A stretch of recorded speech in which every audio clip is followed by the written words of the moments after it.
இப்படி உதவிக்கு வருகிற எல்லாருக்குமே ஆர்வம் ஆசையும் மனசுக்குள்ள உற்சாகமும் கரை புரண்டு ஓடும். அந்த அளவுக்கு திருமண பக்கமெல்லாம் இயற்கை எழில். மலைகளின் அரசியான ஊட்டிக்கு வந்திருக்கிறதுல மகிழ்ச்சி அடைகிறேன்.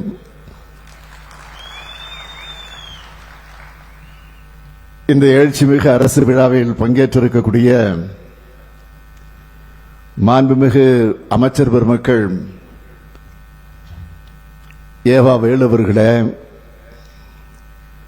பொறுப்பு அமைச்சர் மு.பே. சாமிநாதன் அவர்களே, மா. சுப்பிரமணியன் அவர்களே, அரசு கொறடா ராமச்சந்திரன் அவர்களே, நாடாளுமன்ற உறுப்பினர் அன்புக்குரிய ராசா அவர்களே, சட்டமன்ற உறுப்பினர் திரு கணேஷ் அவர்களே, அரசு துறையினுடைய செயலாளர்கள்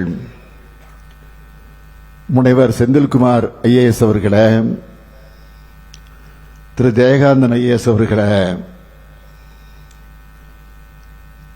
இந்த நிகழ்ச்சியில பங்கேற்று சிறப்பித்துக் கொண்டிருக்கக்கூடிய என்னுடைய மதிப்பிற்கும் மரியாதைக்கும் உரிய இந்து ராம் உள்ளிட்ட முக்கிய விருந்தினர்களே, துவக்கத்தில் வரவேற்பு இருக்கக்கூடிய நீலகிரி மாவட்டத்தினுடைய ஆட்சித்தலைவர் திருமதி லட்சுமி பவி அவர்களே, உள்ளாட்சி அமைப்பினுடைய பிரதிநிதிகளே, அரசு உயர் அலுவலர்களே, நலத்திட்ட உதவிகளை பெறுவதற்காக வந்திருக்கக்கூடிய பயனாளி பெருமக்களே, என்னுடைய பாசத்திற்கும் பேரன்பிற்கும் உரிய மகளிர் சுய உதவிக் குழுவை சார்ந்திருக்கக்கூடிய தாய்மார்களே, சகோதரிகளே, பத்திரிகை மற்றும் ஊடகத்துறை சார்ந்திருக்கக்கூடிய நண்பர்களே, உங்கள் அனைவருக்கும் என்னுடைய அன்பான வணக்கம்.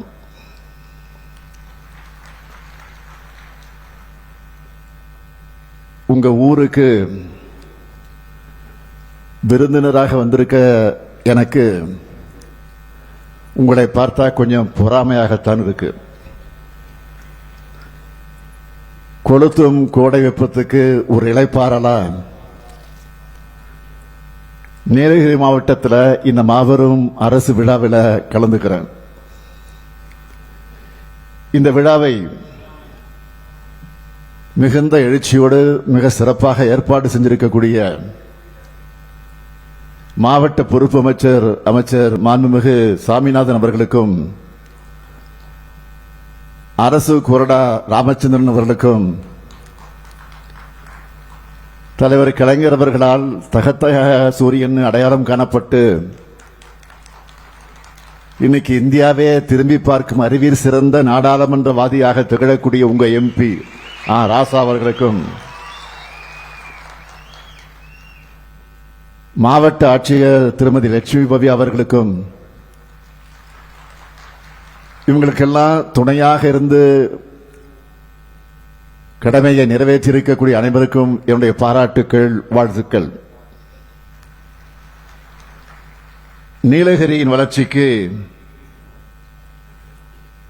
அடித்தளம் திமுக ஆட்சின்னு சொல்ற அளவுக்கு இந்த மாவட்டத்துக்கு ஏராளமான திட்டங்களை ஆட்சியில் இருந்த போதெல்லாம் செஞ்சு கொடுத்திருக்கிறோம். அந்த சாதனை பட்டியலை சிலவற்றை மட்டும் நான் சொல்லணும்னா, உதகையில ஏரி புதுப்பிப்பு, சுற்றுலா வளர்ச்சிக் கழகம் சார்பில் மாளிகை, இலவச இளம்படுகர் நலச்சங்க கட்டடம், முதுமலை சரணாலயம் விரிவாக்கம், இலங்கையிலிருந்து திரும்பின தேயிலை தோட்ட தொழிலாளர்களை கூடலூர், பந்தலூர், கோத்தகிரி வட்டங்களில் குடியமர்த்தி அவங்களுக்கு வாழ்வாதாரத்தை ஏற்படுத்த தமிழ்நாடு தேயிலை தோட்டக் கழகம் உருவாக்கினது. தேயிலை தோட்டக் கழகம் உருவாக்கினது மட்டுமல்ல, தேயிலை விவசாயிகளுக்கு மானியம், தேயிலை தோட்ட தொழிலாளர்களுக்கு 1996ஆம் ஆண்டு முதல் 20 விழுக்காடு தீபாவளி போனஸ். பழங்குடி மக்கள் வாழக்கூடிய அனைத்து பகுதிகளுக்கும் மின் இணைப்பு மற்றும் கலர் டிவி. கூடலூர் பகுதியில் சுமார் 10,000 வீடுகளுக்கு மின் இணைப்பு. இப்படி நீண்ட பட்டியலே போடலாம். இது மட்டுமல்ல, நான் உள்ளாட்சித்துறை அமைச்சராக இருந்தப்ப உதகைக்கு 3வது குடிநீர் திட்டத்தை கொண்டு வந்தேன். அதேபோல் உள்ளாட்சி கடை வியாபாரிகளுக்கு கடை உரிமை நீட்டிச்சு பெயர் மாற்றம் செஞ்சுக்க அனுமதி கொடுத்தேன். உங்க நாடாளுமன்ற உறுப்பினர் ராசா இருக்கார, முதலமைச்சராக இருந்த தலைவர் கலைஞரும் துணை முதலமைச்சராக இருந்த நானும், ஏன் இப்ப முதலமைச்சராக இருக்கும் போதும் அடிக்கடி சந்திக்கிற போதெல்லாம் நீலகிரி தொகுதிக்கு தேவையான பல திட்டங்களை கேட்டு வாங்கிடுவார். ஒன்றிய அமைச்சராக இருந்தவர். அந்த வகையிலும் இந்த தொகுதிக்கு ஏராளமான பணிகளை அவர் செஞ்சு கொடுத்திருக்கிறார். அதனாலதான் எப்பவுமே உங்களுடைய நெஞ்சுக்கு நெருக்கமானவராக அவர் இருக்கிறார். இப்போ முதலமைச்சரானவுடன் மாநிலத்தோட சிறந்த திட்டங்களை ஒன்றான எடை குறைவான குழந்தைகளுக்கு ஊட்டச்சத்து உறுதி செய் திட்டத்தை இந்த ஊட்டியில் தான் 2 வருஷத்துக்கு முன்னாடி வந்தப்போ நான் தொடங்கி வச்சேன். உங்களுக்கு நன்மை செய்யறதுக்கு முதலாளா இருக்கிறவங்க நாங்க. உங்களுக்கு துன்பம்னா ஓடோடி வந்து துணை நிற்கக்கூடிய துயர் துடைக்கக்கூடிய முதல் ஆளும் நாங்க தான். 2009 வெள்ளம் ஏற்பட்டப்போ துணை முதலமைச்சராக இருந்த நான் போர்க்கால அடிப்படையில் மீட்பு பணியில மற்றும் நிவாரண பணிகளை முடுக்கிவிட நானே நேரடியாக வந்தேன். 2019 நிலச்சரிவு ஏற்பட்டப்போ 2 நாட்கள் இங்கேயே பாதிக்கப்பட்ட மக்களுக்கு துணையாக இருந்தேன். நம்ம ராசா, திராவிடமணி, கணேசன், ராமச்சந்திரன், முபாரக் ஆகியோர் என் கூடவே இருந்தாங்க. நிலச்சரிவு ஏற்பட்ட இடங்கள் எல்லாம் பார்த்து வீடுகளை இழந்தவங்களை சந்திச்சு உதவிகளை செஞ்சோம், ஆறுதலை சொன்னோம்.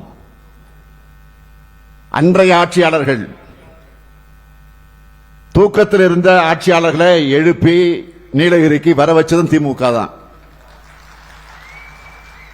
நாம கேள்வி எழுப்பின பிறகுதான் சில மணி நேரங்களாவது ஹெலிகாப்டர்ல வந்து பார்வையிட்டு போனார் அன்றைய முதலமைச்சர். இதுதான் மக்களோடு இருக்கக்கூடிய திமுகவுக்கு, மக்களை ஏமாற்ற நினைக்கும் மற்றவங்களுக்கு இருக்கக்கூடிய வேறுபாடு. அதனாலதான் உங்களுடைய ஆதரவோட வளர்ச்சியை நோக்கி திராவிட மாடல் ஆட்சியை நாம் இன்றைக்கு கம்பீரமாக நடத்திக்கிட்டு இருக்கோம். உயர்கல்வி சேர்க்கை விகிதத்தில் முதலிடம். இந்தியாவிலேயே வறுமை நிலை குறைவான பட்டினிச்சாவே இல்லாத மாநிலம்னு சாதிச்சிருக்கிறோம். நேற்று காலையில் இந்து நாளிதழில் ஒரு செய்தி வந்திருக்கு. அதாவது ஒன்றிய அரசு வெளியிட்ட தகவலை 9.69 விழுக்காடு வளர்ச்சியோட இந்தியாவில் அதிக வளர்ச்சி கண்ட மாநிலம் தமிழ்நாடு தான் சொல்லியிருக்காங்க. இந்தியாவிலே முதலிடம் மட்டுமல்ல, கடந்த 10 ஆண்டுகள்ல தமிழ்நாட்டோட பெஸ்ட் இதுதான். அதுவும் எல்லா மாநிலங்களையும் வளர்ச்சியை குறைஞ்சிட்டு வரக்கூடிய இந்த சூழல்ல தமிழ்நாடு மட்டும் டாப் கியர்ல போகுது அப்படின்னு அந்த செய்தியில சுட்டி காட்டி இருக்கிறாங்க. இந்த தனித்துவமும் தலைமைத்துவமும் தான் நம்ம திராவிட மாடல். இப்படிப்பட்ட வளர்ச்சியை நோக்கிய காலகட்டத்தில் இந்த நீலகிரி மாவட்டத்துக்கு நம்ம திராவிட மாடல் அரசு கடந்த 4 ஆண்டுகள்ல செஞ்சு தந்திருக்கக்கூடிய இனியும் நிறைவேற்ற போகிற திட்டங்களை நேற்று மாவட்ட ஆட்சியர் மற்றும் அதிகாரிகளோடு ஒரு ஆய்வு நடத்தின. 60 அறிவிப்புகள் செஞ்சு அதுல பெரும்பாலான திட்டங்களை நிறைவேற்றி மீதி இருக்கக்கூடிய திட்டங்களையும் நிறைவேற்றுவதற்கு விரைவுபடுத்த சொல்லியிருக்கிறேன். அந்த பட்டியலை மட்டும் சொல்லட்டுமா? நீலகிரியில் வாழக்கூடிய பழங்குடியின மக்களுக்கு 1000 கான்கிரீட் வீடுகள். மருத்துவத்துறையில முழுமை பெற்ற மாவட்டமா நீலகிரி மாவட்டம் திகழ இன்று இந்த நிகழ்ச்சிக்கு வருவதற்கு முன்னால் உதகையில மருத்துவக் கல்லூரி மருத்துவமனை திறந்து வச்சுட்டு வந்திருக்கிறேன். கடந்த ஆட்சியில இது அறிவிச்சதோடு வேற எந்த பணியும் நடக்கல. நாம் ஆட்சிக்கு வந்து பொதுப்பணித்துறை அமைச்சர் ஏவா வேலு அவர்கள் அடிக்கடி இந்த மாவட்டத்துக்கு வந்து இந்த மருத்துவமனையுடைய பணிகளை எல்லாம் ஆய்வு செய்தார். என மலைப்பகுதியில் இப்படி ஒரு மருத்துவமனை அமைக்கிறது லேசுப்பட்ட காரியம் இல்ல, சாதாரண காரியம் இல்ல. பல சவால்கள் நிறைஞ்சது. அதையெல்லாம் கடந்து வெற்றிகரமாக கடந்து திறந்து வச்சிருக்கக்கூடிய இந்த மருத்துவமனையின் சிறப்பான செயல்பாட்டை நம்ம மருத்துவத்துறை அமைச்சர் மா சுப்பிரமணியம் அவர்கள் உறுதி செய்வார் என்ற நம்பிக்கையோடு அதை திறந்து வச்சிருக்கிறோம். ஏன்னா நம்முடைய அரசினுடைய முத்திரை திட்டமான மக்களை தேடிய மருத்துவ திட்டத்தில் மலை பிரதேசமான இந்த நீலகிரி மாவட்டத்தில் மிக சிறப்பாக செயல்படுத்திட்டு வருது நம்ம மருத்துவத்துறை. வாகனங்கள் செல்லாத பழங்குடியின் இடத்துக்கு கூட நம்ம அரசினுடைய இந்த திட்டம் மக்களை தேடி மருத்துவ திட்டம் இன்றைக்கு சென்று கொண்டிருக்கிறது. இதுவரை இந்த திட்டம் தொடங்கினதிலிருந்து 5,96,000 பேருக்கு வீடுகளுக்கே சென்று மருத்துவத்தை செஞ்சிருக்கிறோம். அது மட்டுமல்ல, கூடலூர்ல அரசு தலைமை மருத்துவமனை அதிநவீன வசதிகளோடு தொடங்கப்பட்டிருக்கு. இதே போல குன்னூர், கோத்தகிரி உட்பட எல்லா வட்டங்களிலையும் அதிநவீன வசதிகளோடு மருத்துவமனைகள் துவங்கப்பட்டிருக்கு. வனவிலங்கு தாக்கி உயிரிழந்தவங்க குடும்பத்துக்கு கடந்த காலங்களில் 3 லட்சம் ரூபாய் வழங்கப்பட்டு வந்த நிலையில் அதை உயர்த்தி 10 லட்சம் ரூபாயாக நிவாரணத் தொகை வழங்கப்படுது. அழிவின் விளிம்பில் இருந்த மாநில விலங்கான வரையாடுகளின் எண்ணிக்கையை அதிகரிக்க 25 கோடி ரூபாய் நிதி ஒதுக்கி அவற்றின் வாழ்விடங்களை பாதுகாக்கும் பணி நடைபெற்று வருது. கேரளா, கர்நாடகா, தமிழ்நாடு ஆகிய 3 மாநிலங்கள் சந்திக்கக்கூடிய கூடலூர்ல புதிய பேருந்து நிலையம் அமைக்கப்பட்டு வருது. நீலகிரி மாவட்டத்தில் இளைஞர்களுக்கு வேலைவாய்ப்பு வழங்க மினி டைடல் பார்க் வரப்போகுது. தெப்பக்காடு யானைகள் முகாம் நவீனமயம் ஆக போகுது. கூடலூர் அரசு மருத்துவமனையை தரமுயர்த்தி அதனுடைய பணிகளுக்காக 31 கோடி ரூபாய் மதிப்பீட்டில் அந்த பணிகள் நடைபெற்று வருது. குந்தா மின்திட்ட பணிகள் நடைபெற்று வருது. 61 மருத்துவ உட்கட்டமைப்பு பணிகளும், பள்ளிக்கல்வித்துறை மூலமாக 197 பணிகளும், அண்ணா மறுமலர்ச்சி திட்டத்தின் கீழ் 404 பணிகளும், 15 கோயில்களுக்கு குடமுழுக்கும் நிறைவேற்றப்பட்டிருக்கு. இப்படி ஏராளமான பணிகளை செய்து வருகிறோம். இது மட்டுமா, இந்த ஆண்டுக்கான பட்ஜெட்ல குன்னூர்ல தோட்ட தொழிலாளர்கள், பழங்குடியினர் மாணவர்கள் உட்பட எல்லா தரப்பு மக்களும் எளிதா உயர்கல்வி பெற புதிய கலைக்கல்லூரியை அறிவிச்சிருக்கிறோம். உதகையில் சூழலியல் பூங்கா அமைக்க 70 கோடி ரூபாய் நிதி ஒதுக்கி இருக்கும். அது மட்டுமல்ல, இன்றைக்கு 33 ஆண்டுகளாக வீட்டுமனை பட்டா கிடைக்காமல் இருந்த பழங்குடியின மக்களுக்கு முதற்கட்டமாக 18 பழங்குடியின மக்களுக்கு பட்டா வழங்கி அவர்கள் வாழ்வில் ஒளியேற்றி இருக்கிறோம்.